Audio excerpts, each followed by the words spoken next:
देखो कल जो है सम्राट अशोक के पहले तक का बता दिया था, आप लोगों को लिखवा दिया था हमने जी। उसमें एक चीज़ थोड़ा मेगास्थनीज के बारे में और ऐड करवाना काम, ठीक है नहीं?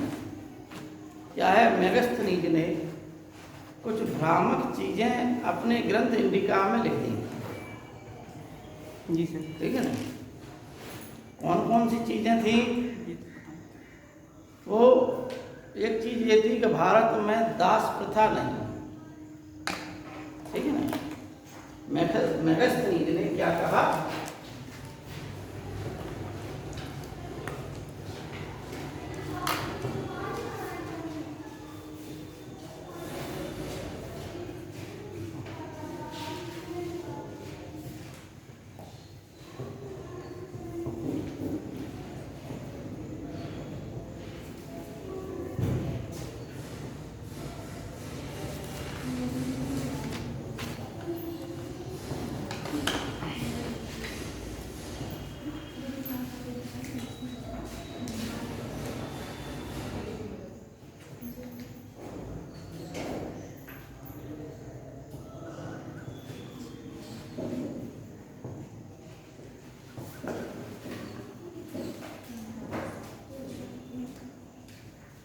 चार चीज़ें कही थी उन्होंने।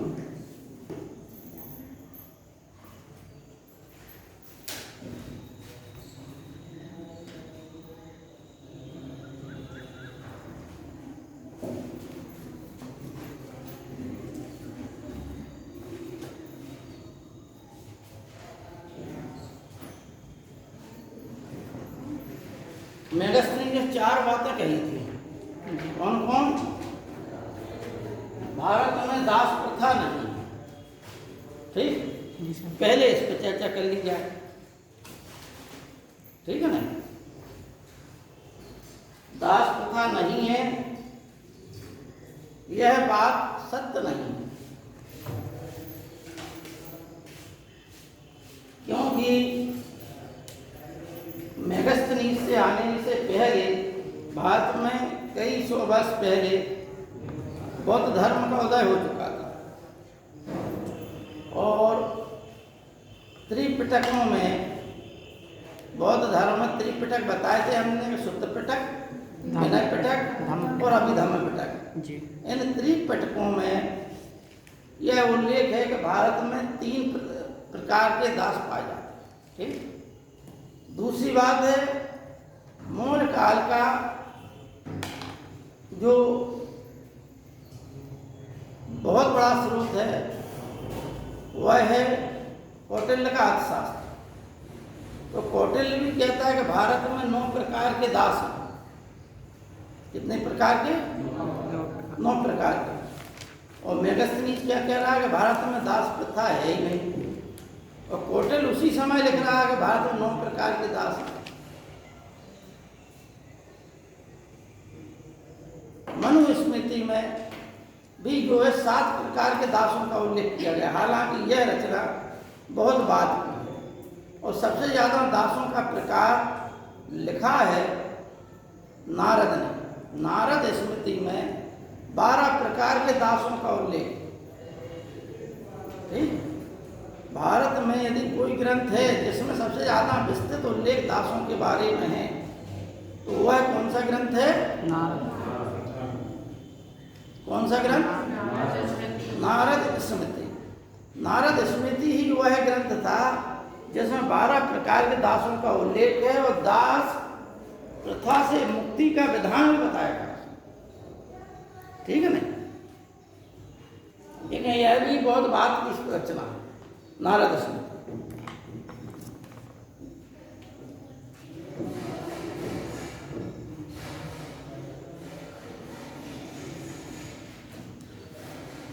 अब देखिए हमारे देश में दास और जहाँ से मेगस्थनी जाए वहाँ के दासों में क्या अंतर था,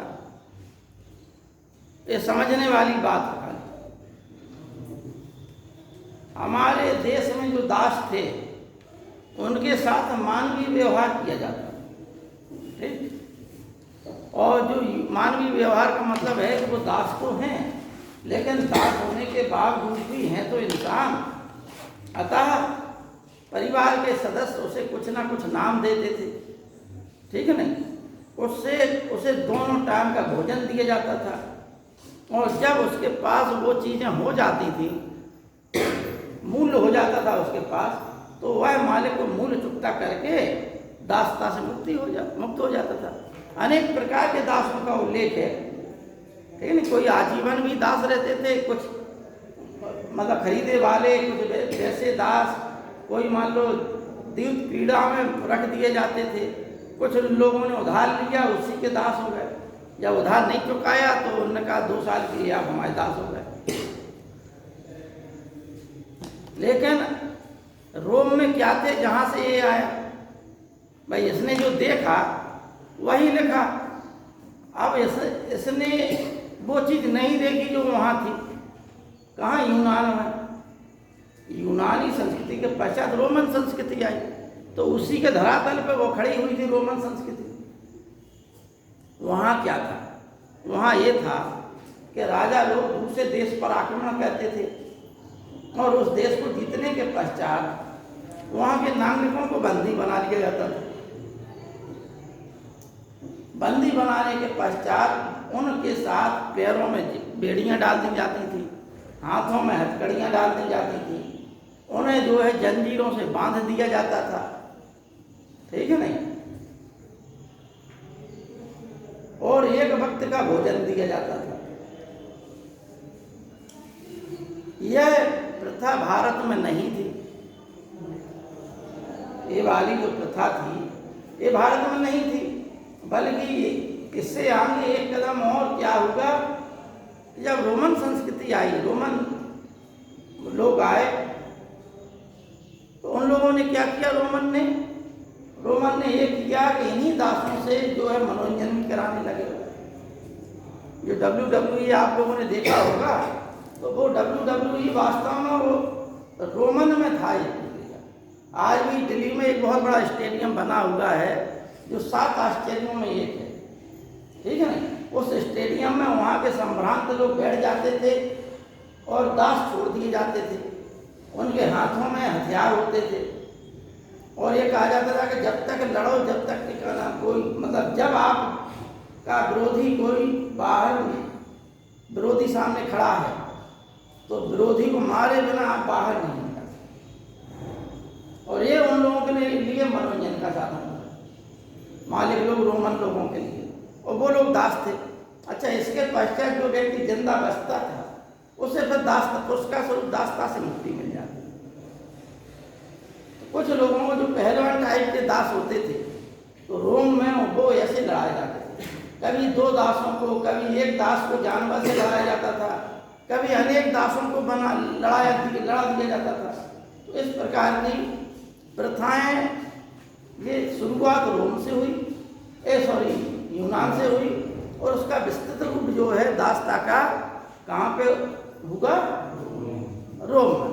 लेकिन उसने मेगस्थनीज ने जो देखा, ऐसी चीजें भारत में थी नहीं, ऐसी प्रथा नहीं थी, इसलिए उसने कहा कि भारत में दास प्रथा नहीं।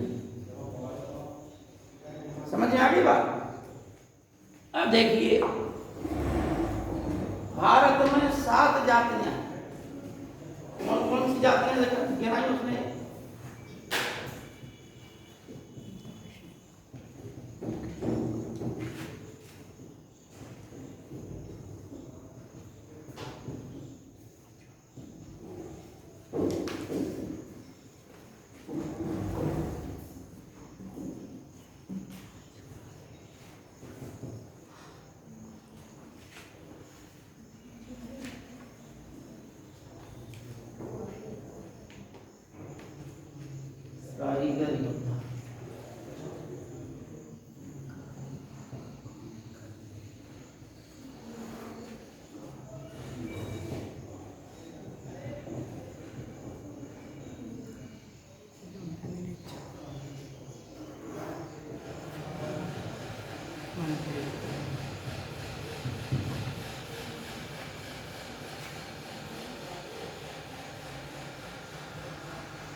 कृषक, कारीगर, ग्वाली, योद्धा, निरीक्षक और मंत्री, उसने कहा ये भारत में 7 जातियां हैं।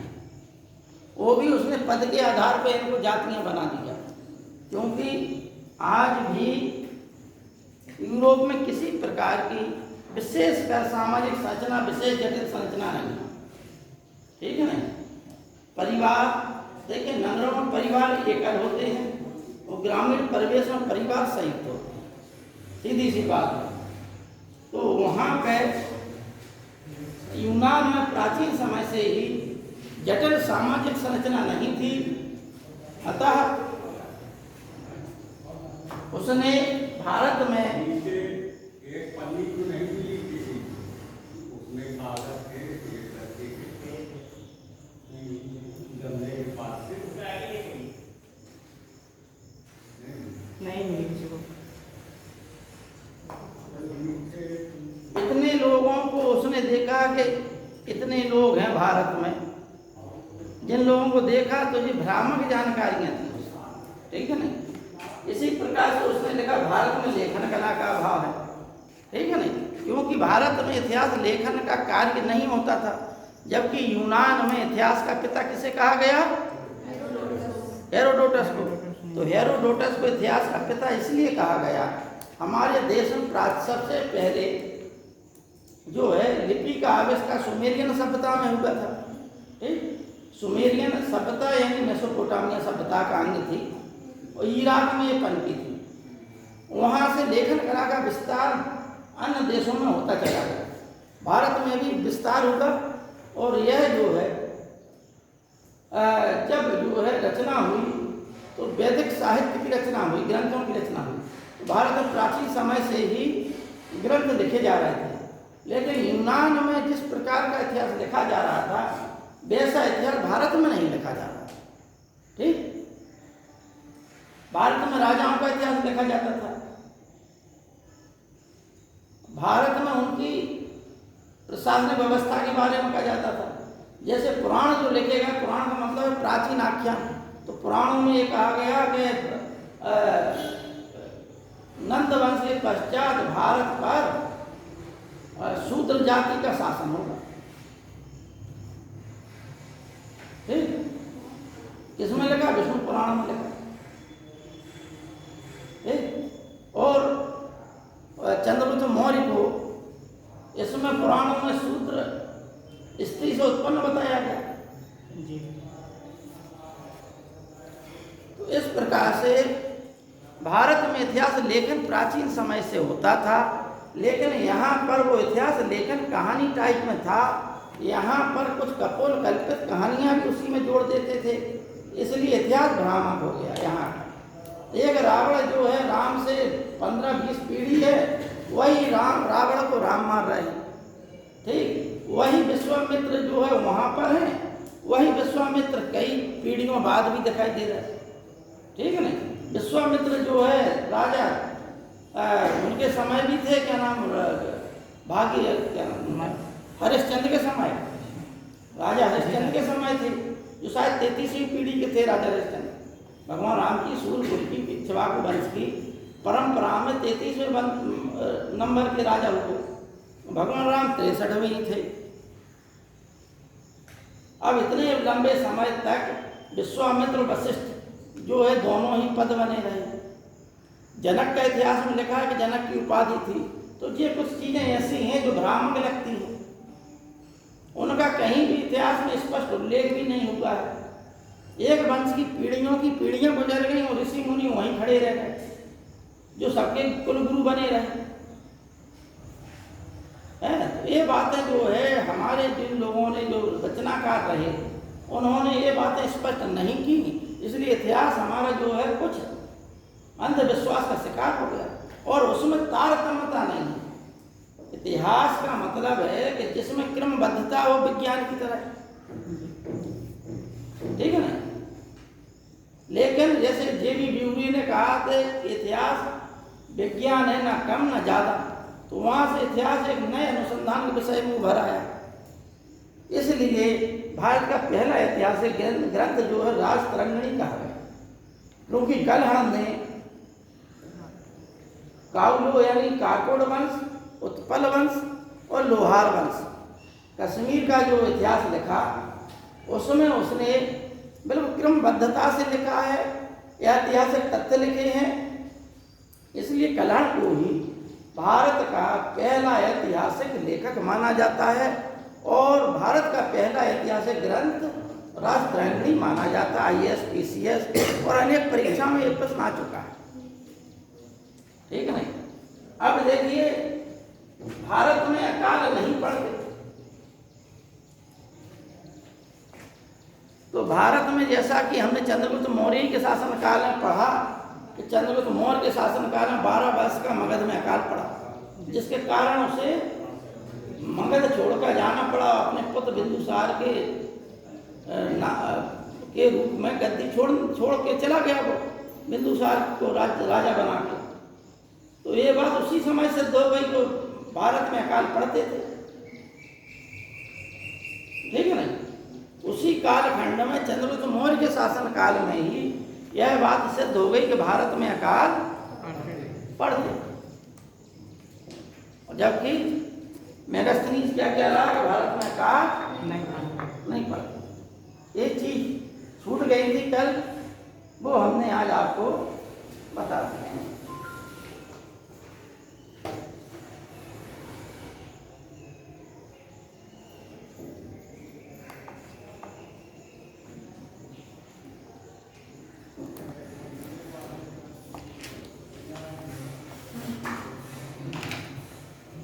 अब देखिए, अशोक के बारे में समझ लें आप लोग।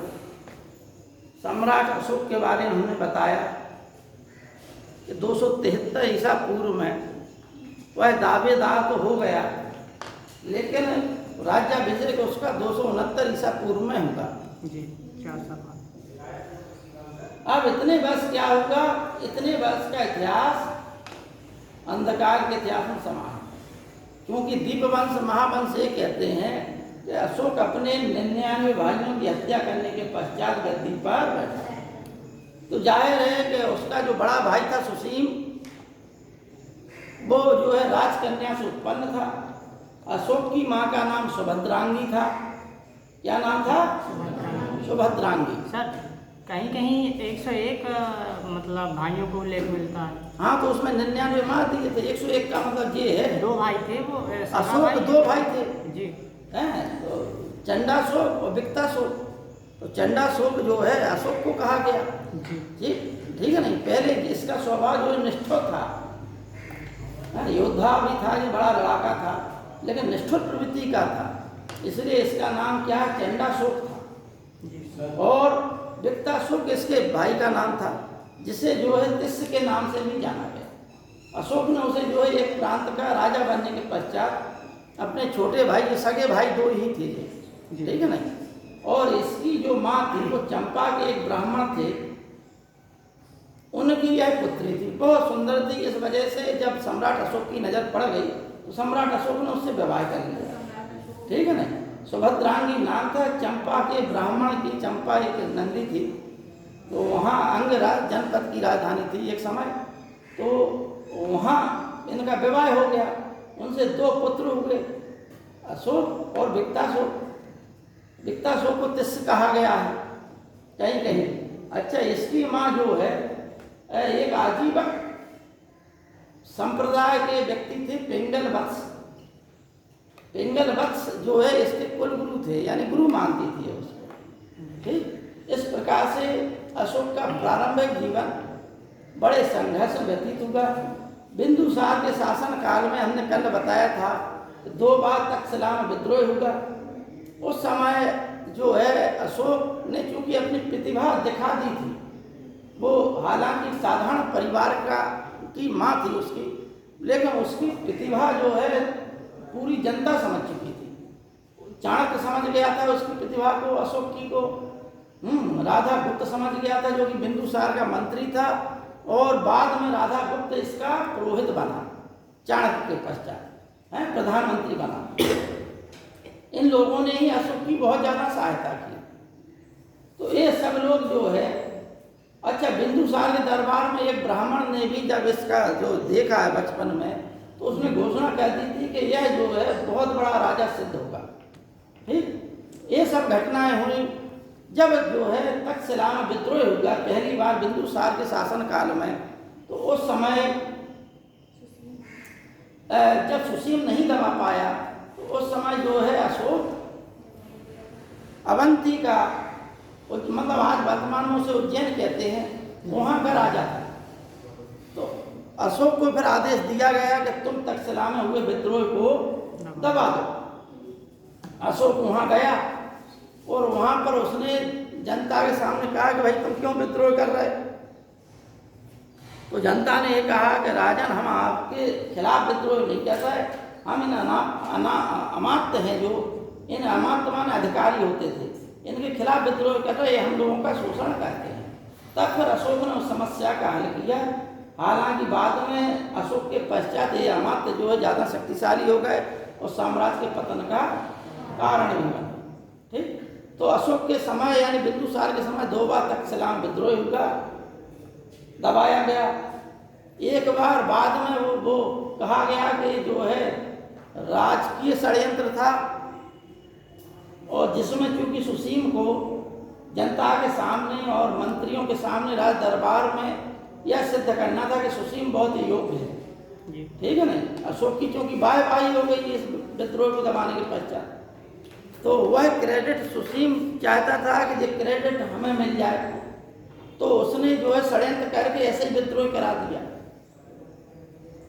हालांकि ये बाद में जो है खुल गया राज, और अंत में फिर बिंदुसार की मृत्यु के पश्चात इन लोगों में बहुत भयंकर लड़ाई हुई,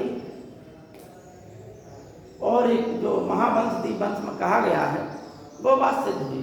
अतः राजा बनने के पश्चात जब 269 ईसा पूर्व में अशोक का जो है राज सिंहासन हो गया, तो उसके पश्चात उसने अपने 8वें वर्ष के पश्चात यानी राज्याभिषेक के 9वें वर्ष, 8वें वर्ष के पश्चात, तो पश्चात का मतलब बाद में, तो कौन सा वर्ष हुआ? 9वां वर्ष। ठीक, 9वें वर्ष में उसने कलिंग युद्ध लड़ा। यह कलिंग युद्ध 261 ईसा पूर्व में लड़ा गया। कितने में लड़ा गया? 261 ईसा पूर्व में लड़ा।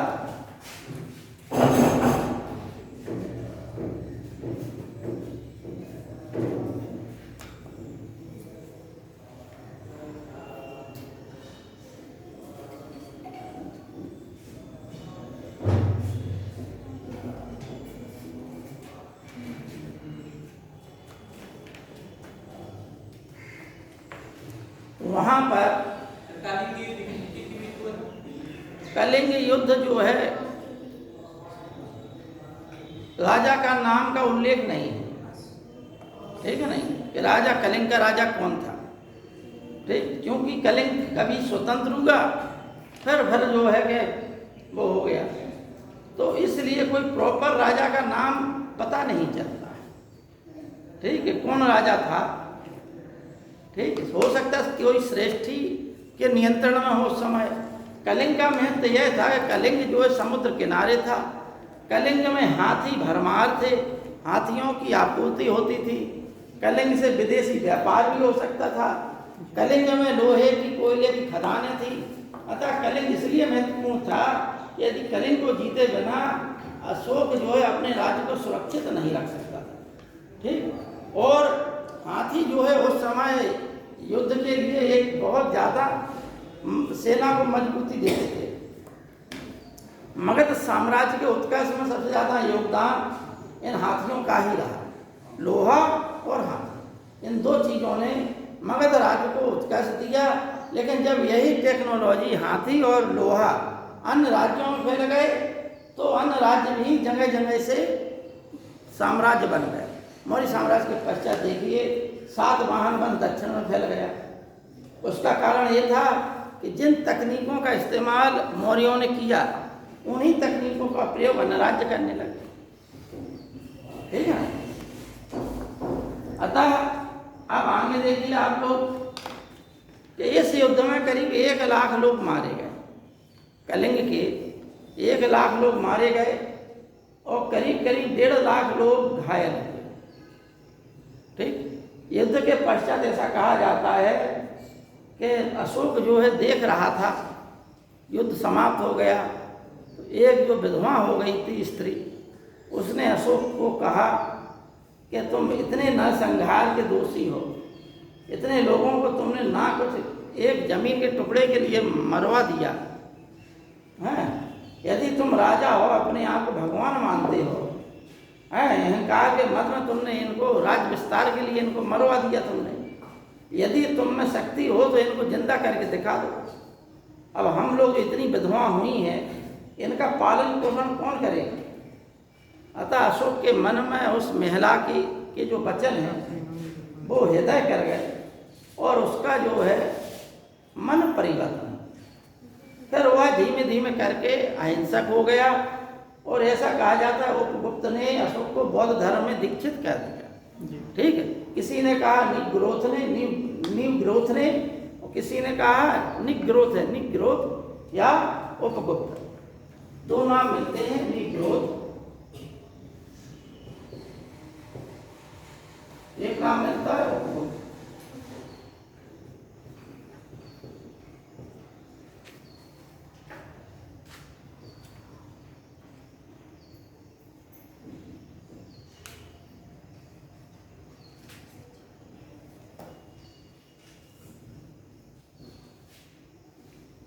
अब अशोक की महानता क्या थी भाई? अशोक को महान क्यों कहा जाता है? सबसे बड़ी बात यह है, पहली चीज समझना है आप लोगों को, अशोक का धम्म, जो अशोक का जो है धम्म का सिद्धांत था, यह संसार में अशोक की एक जो है अलग देन था। अब धम्म क्या था? धम्म जो है उसके जो स्तंभ लेख हैं, जो शिलालेख हैं, ठीक है ना। अब हम आपको बता दें पहले कि अशोक के जो लेख हैं वो पत्थरों पर खुदे हैं, आपको हम बताते हैं। ठीक, अब लेख में क्या है?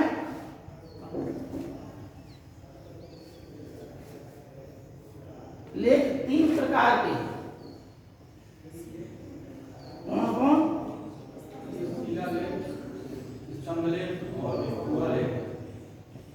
शिलालेख, स्तंभलेख और गुहाभिलेख। अब देखिए, शिलालेख के दो भाग हैं, एक बृहद शिलालेख और एक लघु शिलालेख।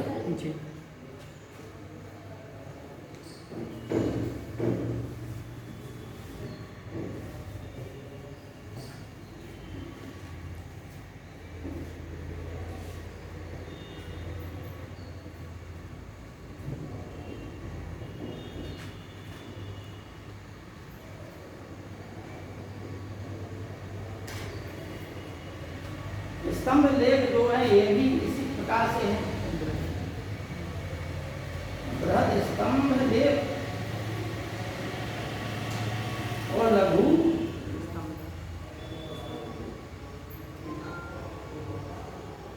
स्तंभ लेख।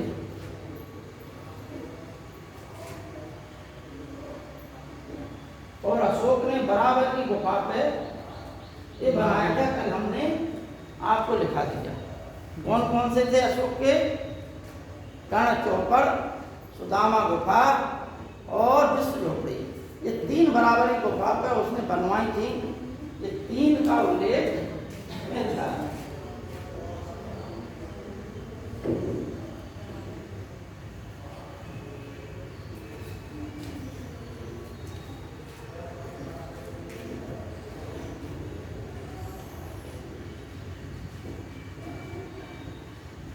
बृहद शिलालेख में क्या है?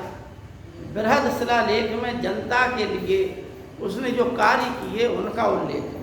समझना बात को, जनता के लिए जो कार्य किए उनका उल्लेख है बृहद शिलालेख। लघु शिलालेख में उस अशोक के व्यक्तिगत जीवन का उल्लेख है। बृहद स्तंभ लेख में और ये लघु स्तंभ लेख में कोई विशेष बातों का उल्लेख नहीं है, उन्हीं बातों को कुछ दोहरा दिया है। ठीक है ना, कोई कोई ज़्यादा खास नहीं है।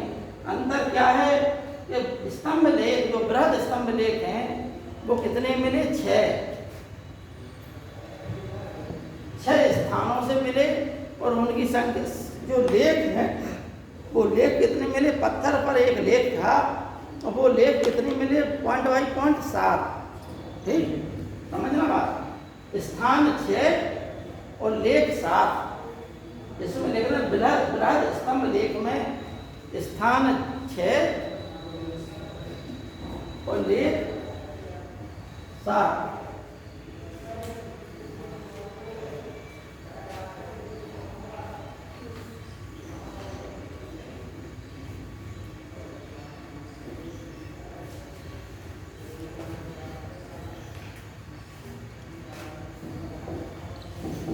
बृहद शिलालेख 8 स्थानों से मिले हैं और 14 इसमें लेख मिले हैं। क्या? 14 लेख मिले हैं।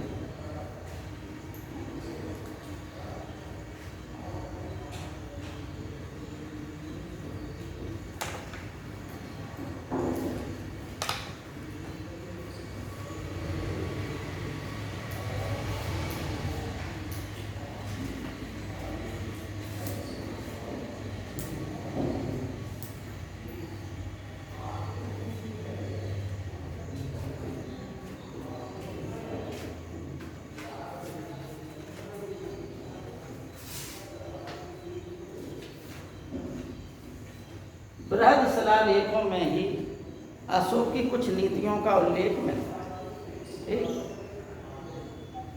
ये हम आपको लिखा देंगे, लिखा रखा हुआ है, आप फोटो खींच लेना जैसा बने आप लोगों को। ठीक है नहीं? समझ लें आप लोग कि स्तंभ लेख अशोक का जो है, यह बृहद शिलालेख 4 लिपियों में मिले हैं। ठीक, इन सबकी भाषा क्या थी? प्राकृत। और लेकिन बृहद शिलालेख 4 लिपियों में मिले हैं। कौन कौन? अरेमाइक, खरोष्टी, यूनानी और ब्राह्मी। ठीक, अरेमाइक, खरोष्टी, यूनानी अरेमाइक, खरोष्टी, यूनानी और ब्राह्मी। तो ये 4 थे। कौन कौन?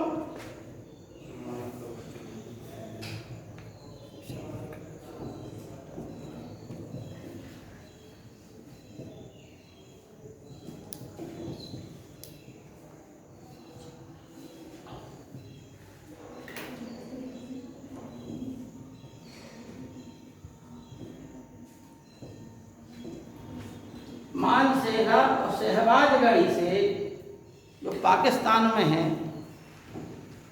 अरेमाइक और खरोष्टी लिपि में लिखे हुए लेख मिले। ठीक, सरेकुना से अरेमाइक और यूनानी से लेख मिला, जो अफगानिस्तान से मिला है, सरेकुना से। और बकाया लेख भारत में मिले हैं, वो सब क्या है? ब्राह्मी लिपि में है। लेकिन लघु शिलालेख ब्राह्मी में, बृहद स्तंभ लेख ब्राह्मी में, लघु स्तंभ लेख ब्राह्मी में, और बराबर पहाड़ी पर जो लेख मिले हैं वो भी ब्राह्मी लिपि में मिले हैं।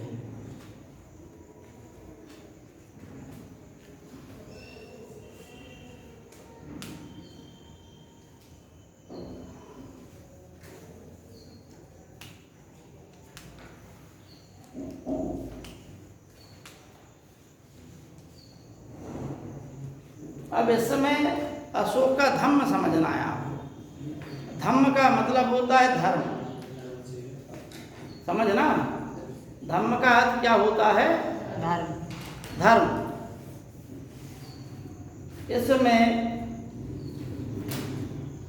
यह बताया गया, जैसे राधा कुंज मुखर्जी ने कहा है कि अशोक का धर्म जो है सभी धर्मों की साझा संपत्ति था, सभी धर्म।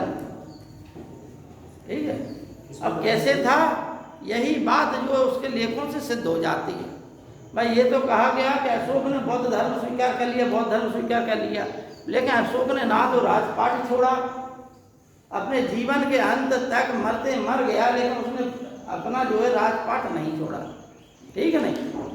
बौद्ध धर्म को दान दिया, बृहद मात्रा में, और इतना दान दिया कि जब बूढ़ा हो गया अशोक तो ये दान बहुत करता था बौद्ध संघ को, तो राजकोष खाली होने लगा। इससे मंत्रियों ने कहा कि भाई ये तुम जो है अब ज़्यादा ना करो भाई दान, राजकोष खाली हो रहा। तो भी जब उस पर रोक लगा दी तो इसने अपनी जो व्यक्तिगत संपत्ति थी वो व्यक्तिगत संपत्ति दान करना शुरू कर दिया। जब वो सब दान हो गई तो इसके पास सिर्फ एक आंवला बचा व्यक्तिगत रूप से, तो उसने वह आंवला भी बौद्ध संघ को दान कर दिया। ये बौद्ध ग्रंथों में लिखा है। ठीक, अब ये अशोक की क्या हो गई, बौद्ध की बात, क्योंकि अशोक ने कुछ चीज़ें ऐसी कहीं जिन्होंने बौद्ध होने के साथ साथ हिंदू का भी पता चलता है, जो वह सनातन धर्म के कुछ सिद्धांतों को, जैसे स्वर्गिक सुख का उसने बात कही। ठीक, शोभा यात्राएं निकलवाई। तो अशोक का धम्म है क्या, पहले ये समझ लें कि अशोक का धम्म शब्द आया है, पाली भाषा का शब्द है क्या, पाली भाषा का शब्द क्या है, धम्म। धम्म को ही धर्म कहा। इसने अपने द्वितीय स्तंभ लेख, अब ध्यान से सुनना तुम लोग, द्वितीय स्तंभ लेख और सप्तम स्तंभ लेख में धम्म को परिभाषित किया है। ठीक, धम्म को परिभाषित किया, क्या कहा उसने, द्वितीय स्तंभ लेख में उसने कहा कियम चु धम्मे, कि धम्म क्या है। ठीक, इसके पश्चात सप्तम स्तंभ लेख में वह जवाब देता है कि अपासनवे बहु कयाने सचे साचे माध्य साधविचा, यानी अपासनवे का मतलब अल्प पाप बहुत कल्याण, मित्रता, साधुता, पवित्रता, ये सब क्या है, धम्म के अंग। वही व्यक्ति धार्मिक हो सकता है जिसमें ये गुण हो। तृतीय स्तंभ लेख में, शिलालेख में, जो बृहद शिलालेख है उसमें वह कहता है कि हमें आत्म संयम और आत्मशुद्धि पर ध्यान देना चाहिए। 12वें स्तंभ लेख में, क्योंकि हमने कहा कि ये जो है लेख 12 में लिखे, ठीक, 12वें शिलालेख में वह कहता है कि हम सभी धर्मों के सार की वृद्धि का उपाय कहते हैं, कि सभी धर्म अपने अपने प्रकार से वृद्धि करें और कोई भी व्यक्ति अकारण अपने धर्म की प्रशंसा और दूसरे धर्म की बुराई ना करे, क्योंकि ऐसा करने से स्वयं में उसका ही धर्म निंदित होता है। ठीक है नहीं। अब एक चीज़ है, क्वेश्चन जहाँ से आते हैं वो हमने लिख लिए, आप लोग शॉर्टकट में लिख लीजिए। अशोक के जो 14 हैं लेख, ठीक है नहीं, एक स्थान 8 है, तो 8 स्थान पहले लिख लीजिए। आप लोग लिखिए 8 स्थान। देखिए, पहला सहवाजगढ़ी, सहवाजगढ़ी,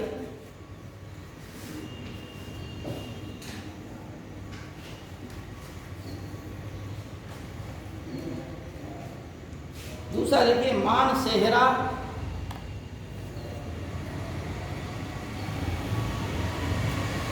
इसके आगे ऐसे क्रम से लिखिए कि आगे डैश लगा के आपको ये पता चल जाए कि किस स्थान पे है। ठीक, कभी कभी परीक्षा में स्थान पूछ लिया जाता है तो स्थान का नाम आप लोग लिख लें आगे। जैसे सहवाजगढ़ी जो था है वो पाकिस्तान के पेशावर जिले में,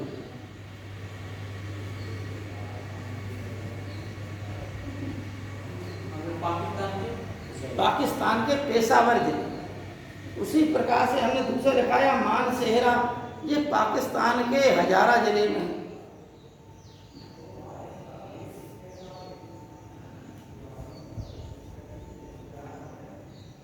तीसरा लिखिए कालसी,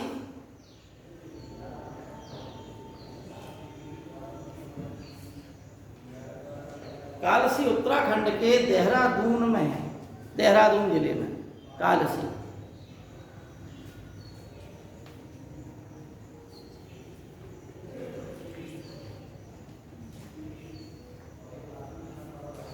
अगला लिखिए गिरनार, गिरनार, गिरनार जो है गुजरात के जूनागढ़ जिले में।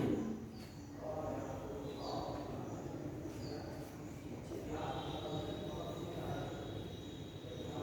अगला लिखिए धौली, धौली, धौली, ठीक है नहीं, जी। धौली लिखिए। फिर धौली और क्या है, गंजाम। धौली के बाद है जोगड़, धौली और जोगड़, ठीक है। ये दोनों उड़ीसा में, ठीक, धौली उड़ीसा में और जोगड़ उड़ीसा। उड़ीसा में।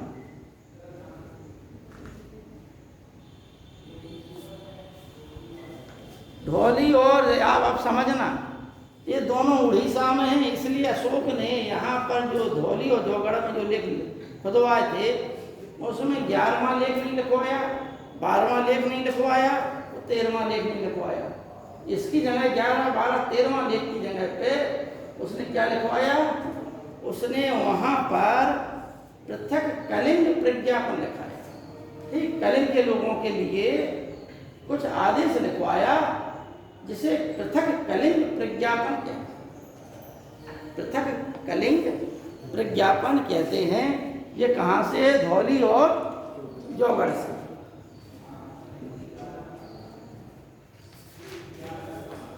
अगला लिखिए एरगुड़ी, एरगुड़ी ऐसे लिखना है आपको,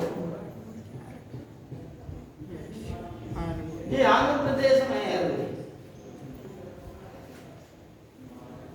और सोपारा महाराष्ट्र में है।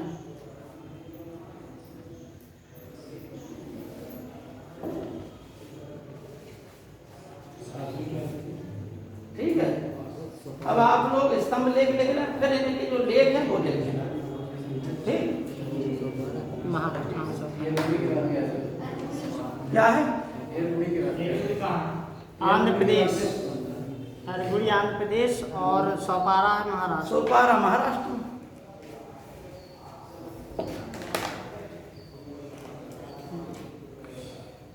अब इनमें जो 14 शिलालेख हैं, जो लेख हैं वो हम लिखाएंगे बाद में। पहले आप बृहद स्तंभ लेख लिख लें तो 6 स्थानों से मिलेगा, ठीक है नहीं।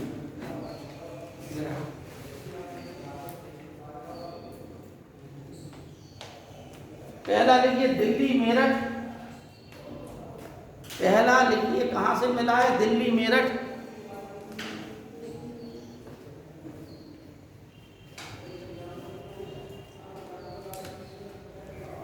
दिल्ली मेरठ। अगला लिखिए दिल्ली टोपरा,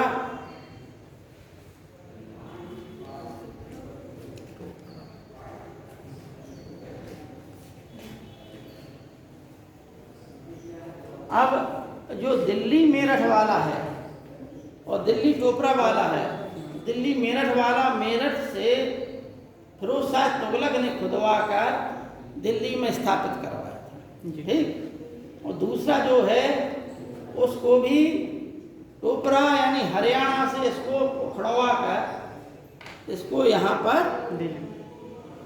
दिल्ली में ही इसको भी लगवाया, ठीक। और दिल्ली टोपरा, ध्यान देना, बहुत पॉइंट की बात बता रहा है आपको। दिल्ली टोपरा अकेला ऐसा स्तंभ लेख है जिसमें 7 लेख हैं, बकाया सब में 6 लेख मिलते हैं, ठीक। एक विशेषता दिल्ली टोपरा की ये है। दूसरी विशेषता दिल्ली टोपरा की क्या है, ये है कि दिल्ली टोपरा स्तंभ लेख को ही सर्वप्रथम जेम्स प्रिंसेप ने 1837 में पढ़ा, जहाँ पर उसने क्या किया था, देवानाम प्रिय है उसकी उपाधि देवानाम प्रियदर्शी, तो प्रियदर्शी उसने श्रीलंका के राजा को समझ लिया। लेकिन बाद में विलियम जोन्स ने इसको क्लियर किया कि जो जो क्या नाम के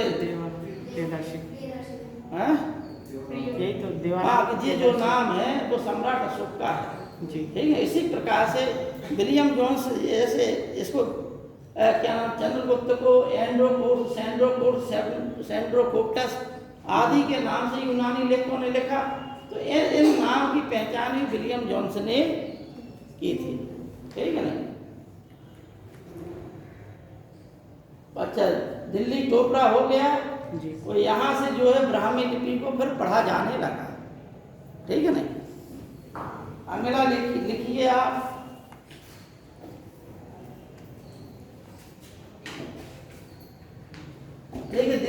टोपरा था। इसमें चूंकि 7 लेख हैं तो यह भी क्लियर होता है कि यह अशोक के द्वारा खुदवाया गया अंतिम स्तंभ लेख था, क्योंकि इसमें 7 हैं, इसलिए यह सबसे बाद में बनवाया गया। एक विशेषता और समझिए स्तंभ लेखों की, यह सभी स्तंभ लेख, स्तंभ जितने भी बनाए गए वो सभी स्तंभ जो है एकास्मक है, ठीक। और सभी स्तंभ जो है चुनार, जो मिर्जापुर जिले में चुनार नामक स्थान है जहाँ पत्थर हैं बहुत ज़्यादा, तो वहाँ से पत्थरों को खोद कर पत्थर की शिला खुदवाई गई एक सी, और वहाँ से उसको काट कर फिर जो है ये स्तंभ बनवाए गए। तो इसमें कहीं भी ज्वाइंट नहीं है, एक ही पत्थर है जिसको छांट कर और लेख लिख कर उसे पॉलिश करके, मौर्य काल ही पहला ऐसा काल था जब पत्थर पर पॉलिश करके उसे पत्थर को चमकाने की कला भारत में ज्ञात थी, ठीक है ना। तो क्या समझे आप कि जो स्तंभ लेख हैं वो कहाँ के पत्थर पे बनाए गए, चुनार, ठीक।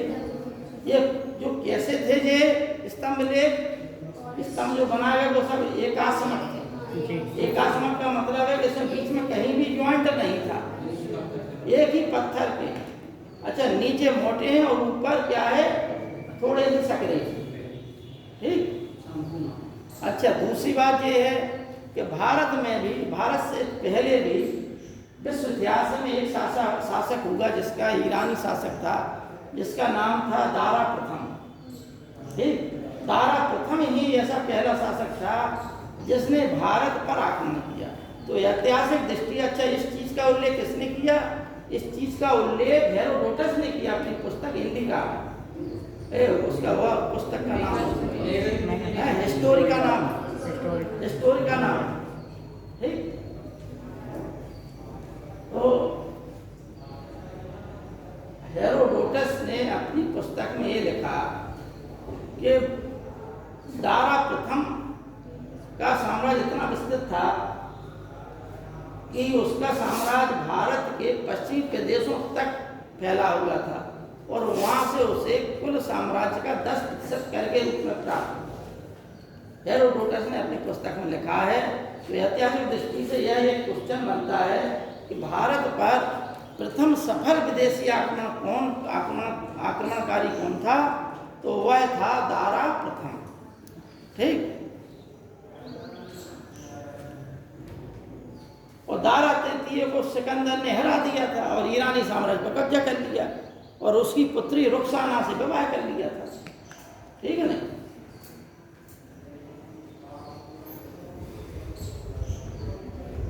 तो तीसरा लिखिए आप लोग,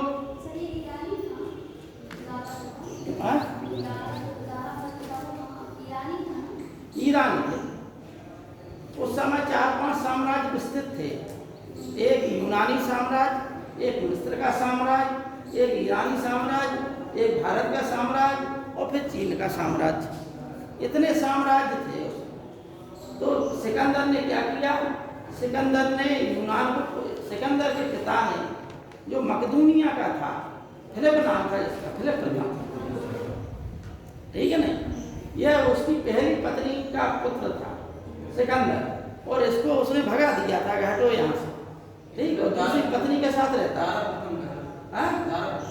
दारा प्रथम नहीं, हम सिकंदर के पिता की बात, क्या नाम था, फिलिप प्रथम, ठीक है ना।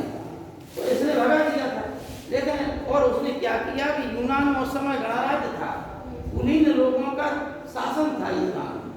तो छोटे छोटे मतलब मुद्दों पर ये लोग आपस में झगड़ते रहते थे, उसने उन्हीं चीज़ों का लाभ उठाया, आपस में फूट डलवा दी और एक एक करके पूरे यूनानी साम्राज्य को जीत लिया, ठीक। सिकंदर जब 20 साल का था तभी एकाएक इसकी मृत्यु हो गई, फिलिप की।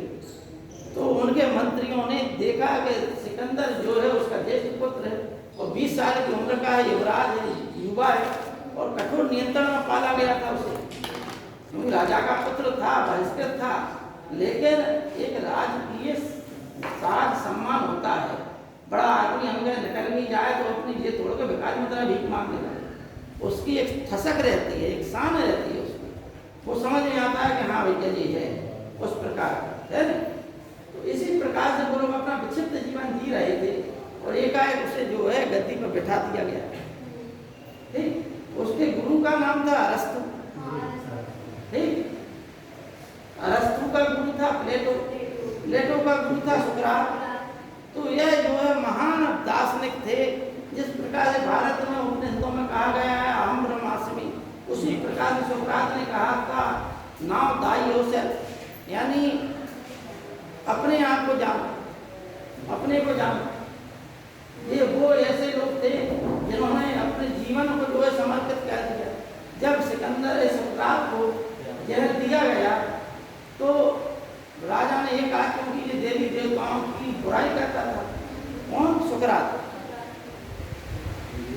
तो राजा ने कहा कि पकड़ के लाया गया, बोले कि तुम इनकी बुराई करना छोड़ दो तो तुम्हें जीवन दान दे दिया जाएगा, क्योंकि इस निंदा के कारण तुम्हें मृत्यु दंड दिया जाएगा। उसने कहा कि हम ऐसी कोई बुराई नहीं कर रहे जिसे आपको लगे बुराई है, लेकिन अगर आप ये कहें कि हम अपने शब्द वापस ले लें, हम ये ना कहें तो हम कहेंगे। अब उसके चूंकि शिष्य बहुत से थे, इतने शिष्य थे कि राज दरबार में भी उसके शिष्य थे, इसके सुकरात थे, लेकिन फक्कड़ प्रवृत्ति का था। ये अपने परिवार को भी ध्यान नहीं देता था, परिवार विक्षिप्तों की तरह रह रहा था। इसका काम था सुबह खाओ पियो, अपने रोड पर खड़े हो जाओ मोहल्ले में, और मोहल्ले में चौराहे पर खड़े होकर अपने भाषण देते रहो, जो मिले तो उसको प्रेम विलास करते रहो। ठीक है नहीं, प्रेम विलास करता था। तो यही काम था इसका, सुकरात का। अब ऐसे लोग जो है कि दिमाग के इतने शक्तिशाली होते हैं कि इनसे कहो तो हमारी बात मान लो। कुछ लोग समाज में ऐसे होते हैं कि उन्होंने अगर ये सिद्ध कर दिया कि जो पीपल का वृक्ष नहीं है नीम का है, तो वे सिद्ध करके मानेंगे, वो मनवाएंगे आपको, और नहीं छोड़ेंगे नहीं, जब तक बैठाए रहेंगे वहीं। तमाम ऐसे समाज में होते हैं कुछ लोग जो सिद्ध करवा के मानते हैं, जबकि आपको सामने दिखाई देगा पीपल का वृक्ष है, लेकिन उनके मन में एक ठान लिया उन्होंने कि ये पीपल का नहीं नीम का है, तो ये नीम ही तुम्हारे उसे कटवा लेंगे, इसी के बाद छोड़ेंगे तुम। उन्हीं में से मतलब ये था कि वह ठान लेता था कि भाई ऐसी बात है तो है। जब राजा ने उसे मृत्युदंड दिया तो उसने एक ही बात कही थी सुकरात ने, बोले राजा ने समय बताएगा कि कौन मरेगा कौन जीएगा। देखिए राजा का नाम कोई नहीं जानता, लेकिन सुकरात का नाम आज जो है बौद्धिक वर्ग जानता है। ठीक, ये उसका वो यही अंतिम स्टेटमेंट। बहुत उसके चेलों ने कहा, प्लेटो ने भी खूब कहा, अनेक कहानियां बनी हैं कि तुम जो है ना मरो भाई। अरे भैया बात ही तो वापस लेना है, तुम्हें कहना है, इस बात से बाहर जाके कहने लगो। बहुत कहा, लेकिन वो अपनी बात से नहीं। उसने कहा मरना एक दिन है नहीं, लेकिन मरने के बाद हम अमर हो जाएंगे, जैसे हम मर जाएंगे। ये जो जिंदा समझ में आ रहा है तुमको, ये सब मर जाएंगे तो हम मरने के बाद अमर हो जाएंगे। तो ये मतलब दार्शनिकों की बातें हैं। इस प्रकार से भारत पर प्रथम आक्रमण करने वाला ये व्यक्ति था। अगला आप लोग लिख रहे थे, सुनिए। दिल्ली टोपरा के पश्चात लिखिए दिल्ली है लौरिया अरराज और लौरिया नंदनगढ़। लौरिया अरराज, लौरिया अरराज, लौरिया अरराज नहीं लिख पा रहे? जी सर, लिख लिया जी। और देखो ये हमने पूछा था कल हमसे सर चणक, हम हालांकि खोजबीन नहीं कर पाए, लेकिन हमने जो बता रहे थे वो अधूरी बात रह गई। हमने ये बताया था कि एक शब्द होता है चषक, कल बताया था, लेकिन आज बताया था हम। हाँ, जो शराब के प्याला होते हैं प्राचीन समय में उनको ही चषक कहा जाता है, ठीक है ना। और एक हमने बताया था कि चार बाग, चारू शब्द, चारू का मतलब होता है सुंदर, बाग का मतलब वाणी होता है, लेकिन चणक जो शब्द है उसका हम अभी मतलब खोजबीन नहीं कर पाए, करेंगे। हमारे घर पे चूँकि हिंदी की इतनी बड़ी डिक्शनरी करती, ठीक है ना, उसमें भी खोजबीन कर लेंगे, मिल जाएगा। ऐसी कोई बात नहीं, शब्द है तो उसका अर्थ भी होगा, ठीक है। अगला लिखिए, देखिए जो लौरिया राज और लौरिया नंदनगढ़ ये दोनों बिहार के चंपारण जिले में, बिहार के चंपारण जिले में नंदनगढ़, नंदनगढ़। और इसी में बिहार के चंपारण में एक और जोड़ लीजिए, उसका नाम है रामपुरवा।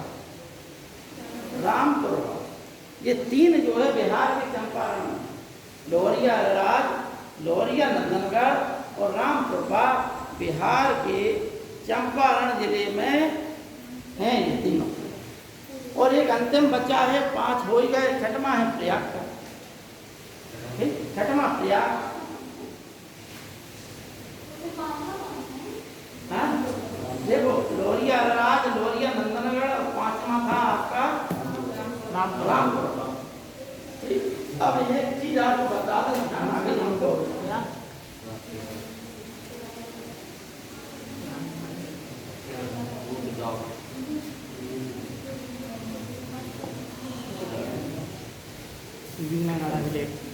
हाँ, यहाँ से प्रश्न बहुत आता है। जी सर। ठीक, रुद्र दामन में जूनागढ़ अभिलेख से ये समझिए कि आप उत्तर प्रदेश की पीसीएस की परीक्षा दे रहे हैं, तो यहाँ से हर 2 साल बाद एक क्वेश्चन आए। इतिहास का, अगर विशेषकर इतिहास का पेपर दे रहे हो तो सामान्य ज्ञान में भी 5-6 साल बाद रिपीट हो जाता है। अब क्या है इसकी कहानी? यह लेख जो है 150 ईस्वी में लिखा गया। कितने में? 150 ईस्वी में। और रुद्रदामन नाम है, तो यह शक शासक था। क्या था? शक शासक रुद्रदामन का यह लेख था, जो जूनागढ़ जिले में मिला है, इसलिए इसका नाम क्या है? जूनागढ़ अभिलेख। किसका था? रुद्रदामन।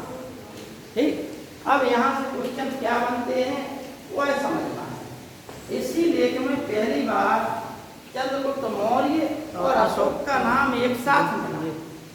ध्यान से समझना, अशोक का नाम जो है 4-5 जगह ही मिला है।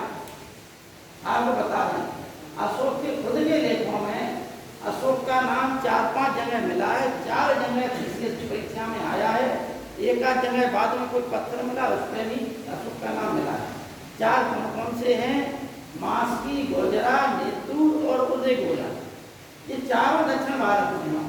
ये सर कर्नाटक में है ना? हाँ, मास्की, गोजरा है दतिया में, मास्की, गोजरा, उदयगोला और नेतूर, ये जो है दक्षिण भारत के कर्नाटक में है। और यहीं पर जो है इन लेखों में अशोक का नाम अशोक मिला। अशोक के ज्यादातर लेखों में उसका नाम मिला है देवानाम। क्या नाम मिला? देवानाम। देवानाम। और किसी किसी में प्रियदर्शी। मतलब देवानाम का मतलब है कि देवताओं का जो सबसे ज्यादा प्रिय है, इसका ना पूरा देवानाम, देवताओं का जो सबसे ज्यादा प्रिय है। जी। अच्छा, एक बार आप लोगों को हमने बताया था कि कई बार कहा जाता है कि देव देव देव, ठीक है ना? देव शब्द बहुत आता है, लेकिन देव शब्द का अर्थ जो है हम लोग समझना नहीं चाहते, मतलब सुनते रहते हैं लेकिन समझ में नहीं आता कि ना कभी समझे हैं ना समझने का प्रयास किया। जैसे इस लड़के ने जो है 4 शब्द पे मतलब सोचने में बात किया, उसी प्रकार से कई बार हम जो अनेक शब्द हैं जिनका हम अर्थ समझते ही नहीं और पूरी जिंदगी निकल जाती है, क्योंकि हम सोचते ही नहीं उस प्रकार से। भाई देवता क्यों अच्छे हैं और असुर क्यों बुरे? इस चीज पे हमारा दिमाग नहीं जाता। देव शब्द का अर्थ होता है देव, जो दिव्य है वो देव, वही देवता। इतिहास की हमने कहा था, हम किताबें लिखाई थी, विशुद्धानंद पाठक ने उत्तर भारत की एक किताब लिखी है, उत्तर भारत का राजनीतिक इतिहास है। उसमें उन्होंने आर्यों का पूरा लिखा है, उसी में ये शब्द है। देव शब्द का क्या होता है? देव। अनेक ऐसी ऐतिहासिक चीजें हैं। तो रुद्रदामन का देखिए आप लोग,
परीक्षा में आता है। इतनी चीज याद रखना है आपको।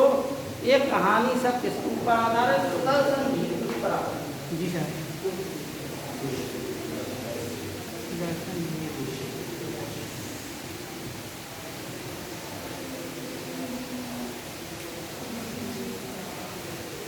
किस पर आधारित है? सुदर्शन झील। सुदर्शन झील पर। अब क्या कहानी है सुदर्शन झील की? पहले समय पर ध्यान दे रहे हैं। समय है सर, अभी 15 मिनट है। पानी बरस रहा है नहीं? तो इसमें देखिए चंद्रगुप्त जो रुद्रदामन ने जूनागढ़ अभिलेख खुदवाया, ना तो चंद्रगुप्त मौर्य ने खुदवाया इसको, ना ही अशोक ने खुदवाया। इसको खुदवाया किसने? रुद्रदामन। ठीक है ना?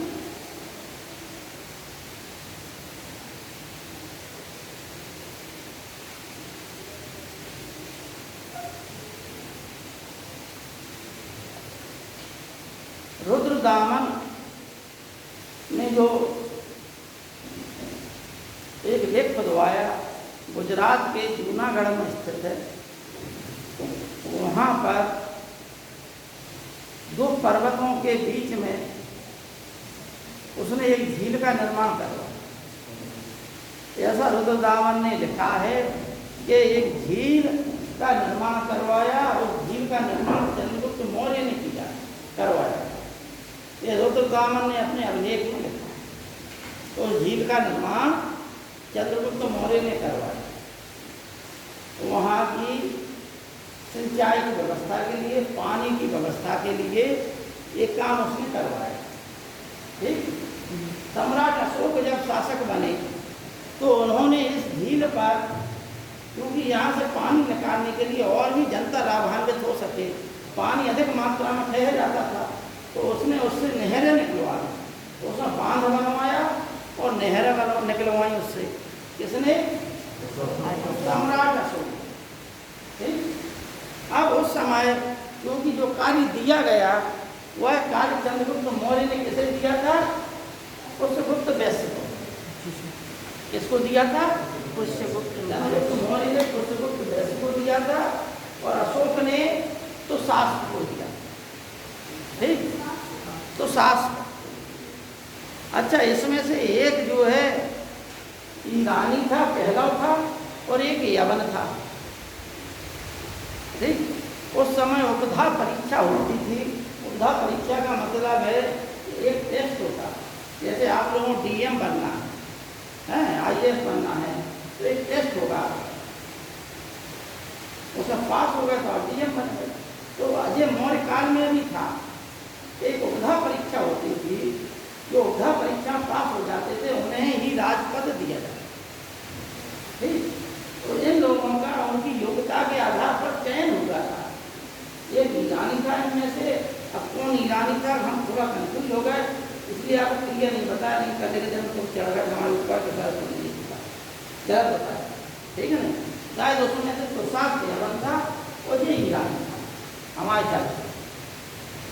अच्छा, रुद्रदामन के समय यहाँ का जो है राज्यपाल कौन था? सुनिसार।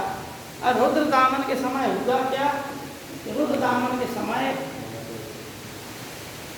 जो अशोक ने झील को बांध बनवाया, वह बांध फट पड़ा,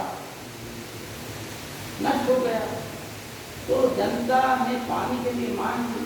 और रुद्रदामन उस समय, क्योंकि एक चीज होती है कि जब राजा युवा होता है तो पूरी मंत्री परिषद उसके पकड़ में रहती है।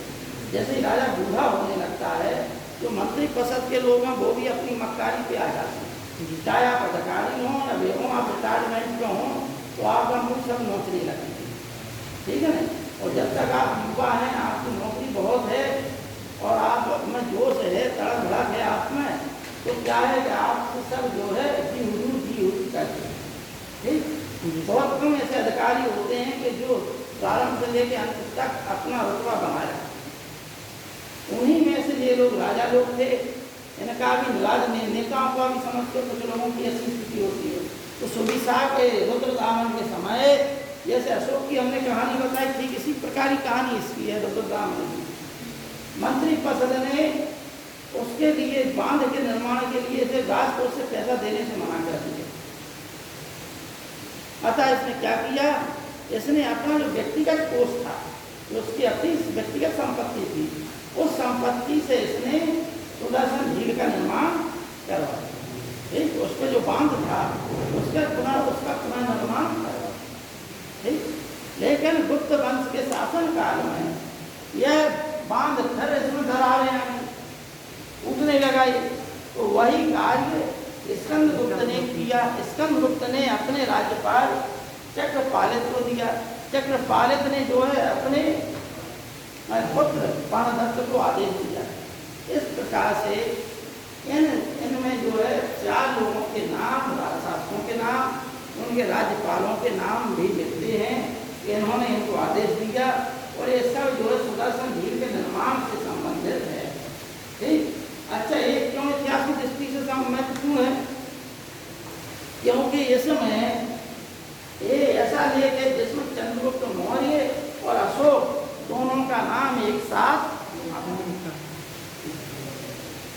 ठीक है, अब हमने क्या कहा कि मास्की, गोजरा, नेतूर और उदयगोला, ये 4 ऐसे लेख हैं जहाँ पर अशोक का नाम अशोक मिलता है।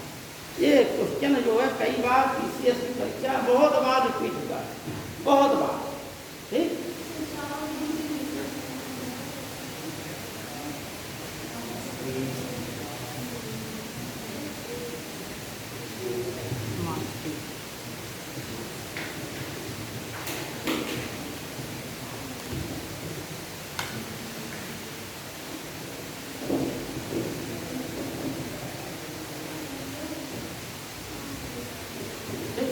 अब आप लोग इतनी जानकारी दे दी, बहुत हद तक तथ्य आपके क्लियर हो गए होंगे, है नहीं? अब 2-4 चीज़ें बची हैं। क्या बची हैं? मौर्य साम्राज्य का प्रशासन बचा, तो मौर्य साम्राज्य का प्रशासन, और अशोक के क्या बचे? अशोक के जो लेख हैं, ठीक, तो लेख लिख लो तुम शॉर्टकट में। देखिए, पहला डालिए प्रशासन जो है, कभी भी आप लोग जिन्हें समझना है, कभी भी मतलब समझ लीजिए, फ्री टाइम पे समझ लीजिए, कोई दिक्कत नहीं है। ठीक है, नहीं समय का क्योंकि अभाव है, लेकिन हमारा भाव खराब नहीं है। जिसे पढ़ना है वो कभी भी जो है हमसे पढ़ना चाहे, हम पढ़ा दें, क्योंकि मौर्य साम्राज्य की केंद्रीय प्रणाली ऐसी थी, तो उसको आप समझ गए कि प्रशासनिक क्षेत्र में आप बहुत हद तक सफल हो गए। ठीक है, आपको सुविधा होगी प्रशासन में जाना कि हर चीज़ पर, जैसे वो मेगास्थनीज कहता है, चाणक्य भी कहता है कि जहाज रानी पर राज्य का अधिकार था। ठीक है ना? और 6 समितियाँ होती थी नगर प्रशासन के लिए, 6 सेना की समितियाँ थी। मेगास्थनीज ने पाटलिपुत्र के नगर प्रशासन के बारे में लिखा। राजा जो है केंद्रीकृत था, राजा बड़े पद पे था, लेकिन कौटिल्य ने लिखा है कि बिना जो है 2 पहियों के राज्य नहीं चल सकता, बिना मंत्री परिषद के। और दूसरी बात है, यहाँ पर जो है मंत्री परिषद शब्द भी आया है, मंत्रिणां शब्द आया है, अमात्य भी आए, तीर्थ भी आए और अध्यक्ष भी आए। इनको सबको नगद वेतन मिलता था, उस समय नगद वेतन मिल रहा, और वो भी किसमें? पण में मिलता था, चांदी के सिक्कों में मिलता था। ठीक है नहीं? जो मंत्रणा थी उनका उपधा परीक्षण होता था, यानी मंत्री परिषद में आप लोगों ने वो पढ़ रहे होंगे आप लोग राज्य व्यवस्था, तो उसमें आपने ये समझा होगा एक मंत्रिमंडल होता है जिसे हम कैबिनेट कहते हैं, एक मंत्री परिषद होता है जिसे मिनिस्टर और काउंसिल्स कहते हैं। जो काउंसिल होती है उसमें सभी प्रकार के मंत्री बैठते हैं, लेकिन कैबिनेट में जो वही मंत्री बैठते हैं जो अपने विभाग के बड़े मंत्री होते हैं, जिन्हें स्वतंत्र प्रभार दिया, यानी अपने हॉल सोल जो है अपने विभाग के मंत्री, उन्हें कैबिनेट मंत्री कहा। जैसे जो विदेश मंत्री है वो क्या है? कैबिनेट मंत्री। जो वित्त मंत्री है वो क्या है? वित्त मतलब कैबिनेट मंत्री। ठीक है ना? यदि इनका उप मंत्री हुआ, राज्य मंत्री हुआ, इनके भी 2 नीचे हो जाते, एक उप मंत्री एक राज्य मंत्री। तो इन्हें जो है मंत्री परिषद की बैठक में बैठने का अधिकार है, कैबिनेट की में नहीं है। उसी मंत्री को बैठने का अधिकार होता है जो जिसे स्वतंत्र प्रभार दिया गया, या तो कैबिनेट मंत्री हो यानी उस विभाग का प्रमुख हो, या फिर उसे स्वतंत्र प्रभार दिया गया। तुम ही सर्वे सर्वा हो इस मंत्रालय, चाहे तो मुख्यमंत्री हो या राज्य मंत्री जो भी हो, लेकिन है स्वतंत्र प्रभार तुम्हें, तो वो भी कैबिनेट मंत्री की मंत्री परिषद की बैठक में भाग ले सकता है। यह व्यवस्था भारत में मौर्य काल में प्राप्त की रही है। मंत्रियां जो है इनका परीक्षण होता था, होता परीक्षा, और उसके पश्चात जो टेस्ट में पास हो जाता था तो उन्हीं मंत्री परिषद में से इनको ले लिया जाता था। ठीक, इनकी संख्या 5-6 से ज्यादा नहीं होती थी। इनमें पुरोहित भी था, इनमें सेनापति भी था। ठीक है, और सबसे ज्यादा 48,000 पण जो है मंत्रिणाओं को मिलता था। 12,000 पण जो है किनको मिलता था, इन लोगों को, और अध्यक्षों को जो है 1,000 ही पण मिलता था। ठीक, 18 तीर्थ या अमात्य हैं और 26 अध्यक्ष हैं। तीर्थ मतलब अपने विभाग के प्रमुख हो गए। जैसे सीताध्यक्ष, तो सीताध्यक्ष का काम क्या था? सीताध्यक्ष का काम था कृषि भूमि से संबंधित जो राज्य की भूमि है उसकी देखभाल करने वाला सबसे बड़ा अधिकारी होता था, वो सीताध्यक्ष था। ठीक है ना? इसी प्रकार के अनेक नाम हैं, 18 नाम हैं, जैसे प्रतिष्ठा है, कंटक शोधन है, व्यवहारिक नाम है, रूपदर्शक नाम है, दक्षिणाध्यक्ष नाम है, और वित्ताध्यक्ष या अध्यक्षों में आ जाते हैं।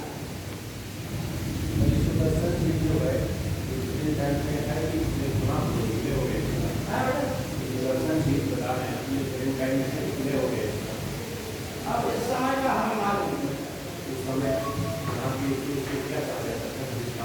इसका नाम सुदर्शन ही नहीं था। जूनागढ़ जिले जूनागढ़ जिला हैदराबाद गुजरात जूनागढ़ रियासत थी है, वो भी गुजरात ही है नहीं। यहाँ के नवाब जो है पाकिस्तान में रह के आते थे, है नहीं। आज इतना ही रहने से हरि अनंत हरि कथा आनंदा भोग है इतिहास, है नहीं। बाद में आप लोगों को जो भी जिसको समस्या हो है, अभी मतलब ये इतने तथ्य हैं अभी, प्रशासन भी आपको पढ़ना है जी सर। ठीक, प्रशासन पढ़ना है, उसकी अर्थव्यवस्था नीति पढ़ना है। जैसे एफपीआई में जाने कौन सा उसने कहा कि बाकी लोग श्वेत चमड़े के जूते पहनते थे। ठीक है, ऐसे कथन है उसमें। जैसे एक कोसे वस्त्र था, एक चीनांशुक वस्त्र था। चीनांशुक वस्त्र जो है चीन के रेशम, जो चीन से रेशम आता था, तो रेशमी वस्त्र को कहा जाता था। ठीक है ना? नमक पे भी अधिकार था, खानों पे भी राज्य का अधिकार था, बंदरगाह पे भी राज्य का अधिकार था। ये जो है ऐसे महत्वपूर्ण पद थे। अब जिन्हें ज़्यादा जानकारी चाहिए तो इसमें लिखा है, फोटो कॉपी मोबाइल फोटो खींच लो। ठीक है ना? बकाया जो है